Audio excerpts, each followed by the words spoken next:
Hello friends, welcome to my channel. কেমন আছেন সবাই? আশা করি ভালো আছেন।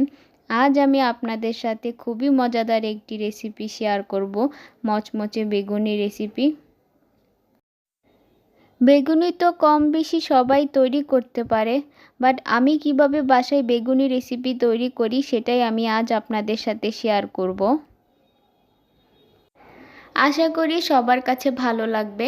যদি আমার এই ভিডিওটি ভালো লাগে তাহলে ভিডিওতে একটি লাইক দিবেন, কমেন্ট করবেন, সাবস্ক্রাইব করে আমার পাশে থাকবেন এবং আপনার ফ্যামিলি অ্যান্ড ফ্রেন্ডসদের সাথে আমার ভিডিওটি শেয়ার করবেন। তাহলে চলুন স্টার্ট করা যাক। তো প্রথমে আমি এখানে নিয়ে নিচ্ছি হাফ কাপ বেসন, নিয়ে নিচ্ছি হাফ কাপ প্লাস 1/4 কাপ ময়দা,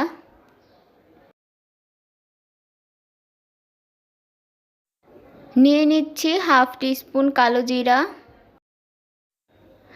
1 টিস্পুন চিনি, হাফ টিস্পুন মরিচের গুঁড়া, হাফ টিস্পুন হলুদের গুঁড়া,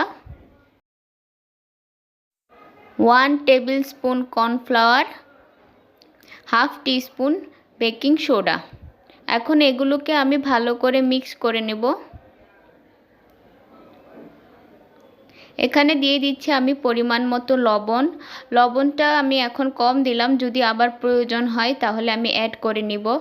এখন একটু একটু করে জল দিয়ে আমি একটা ব্যাটার গুলে নিব। তো আমি একসাথে পুরাটা জল দিচ্ছি না, আপনারা দেখতেই পাচ্ছেন আমি একটু একটু জল করে দিয়ে ব্যাটারটা গুলে নিচ্ছি। ব্যাটারটাকে ভালো করে ফেটাতে হবে যাতে এতে কোনো লাম্পস না থাকে। তো আমি আপনাদেরকে আমার ব্যাটারের কনসিস্টেন্সিটা দেখিয়ে দিচ্ছি, ঠিক এইরকম হবে। এখানে আমি একটা বেগুন নিয়েছি, বেগুনটাকে আমি পাতলা স্লাইস করে কেটে নিয়েছি। সামান্য পরিমাণ লবণ দিয়ে আমি বেগুনগুলোকে মাখিয়ে নিব। তো সব কিছু এখানে রেডি হয়ে গেছে। এখন আমি চুলাইতে একটি কড়াই বসিয়ে তাতে দিয়ে দিব পর্যাপ্ত পরিমাণ সরিষার তেল। আপনারা চাইলে রান্নাটি সয়াবিন তেলও করতে পারেন। তেলটা গরম হয়ে আসছে, এখন আমি ব্যাটারের মধ্যে বেগুনগুলোকে চুবিয়ে তেলের মধ্যে দিয়ে দিব। চুলার আঁচটাকে আমি মিডিয়াম রেখেছি। কয়েক সেকেন্ডের মধ্যে দেখবেন এগুলোর এক পিঠ ফুলে এসেছে। এখন আমি এগুলোকে উল্টিয়ে দিব।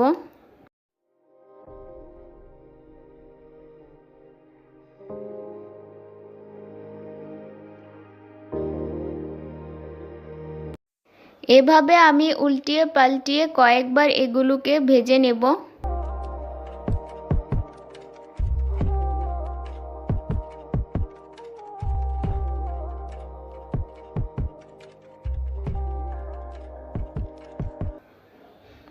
তো দেখতে পাচ্ছেন আমার বেগুনিগুলো হয়ে গিয়েছে। এখন আমি এইগুলোকে প্লেটে উঠিয়ে নিব।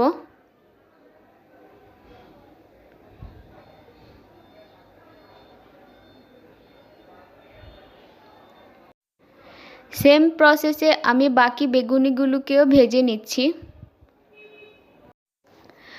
খুব সহজে আমি কিন্তু রান্নাটি করে নিচ্ছি, আপনারা দেখতে পাচ্ছেন। যারা একেবারে রান্না করতে পারেন না তারা আমার এই রেসিপিটি একবার ট্রাই করতে পারেন।